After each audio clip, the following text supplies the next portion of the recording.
Dr. Kim Anderson, our crop marketing specialist, joins us now. Kim, why don't you just start by getting us up to speed on prices? Well, there hasn't been much change in your harvest delivered prices. You've got wheat at $6.97.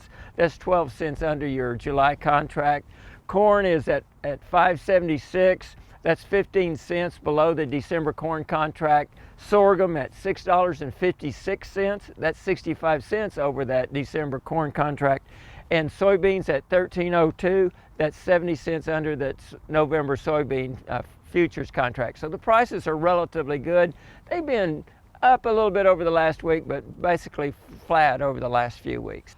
Let's talk about how harvest prices compare to current prices, starting with wheat. Well, if you look at wheat, there's not much difference. You got about 9 cents with the harvest price, 9 cents over the cash price. They're both being bid off that July contract, so you wouldn't expect much difference there. And then what about corn? Well, if you look at corn and soybeans, there's significantly, the current cash prices are significantly higher than your forward contract prices. You look at corn, current cash or the futures contract is $6.96. That December contract is $5.90. In other words, your harvest price is $1.06 lower than the current price.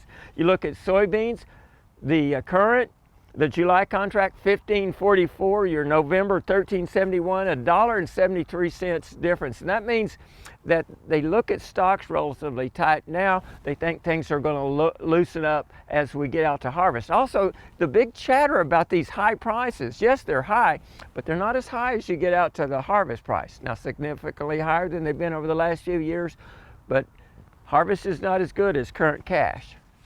How does China fit into this market picture? You look at their soybeans, they produce 4.2 billion bushels of soybeans. They use 7.2 billion. That means that they import 3 billion bushels of soybeans every year.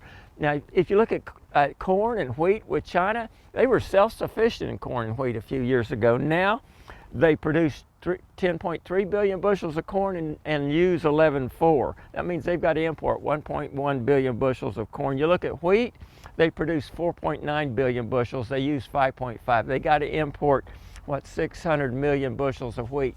China, their economy's improving, their diet is changing, they're eating more meat, they've got to have more grains, and so they're having to import more product. And then what percentage of exports when it comes to soybeans and world grain picture are to China? Well, if you look at wheat, it's 5% of the world's imports. Not much, but that's at the margin. That's new imports in the wheat market, so it's impacted our price.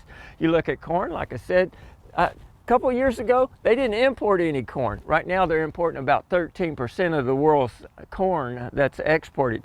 You look at soybeans, they import 59% of the world's exported soybeans.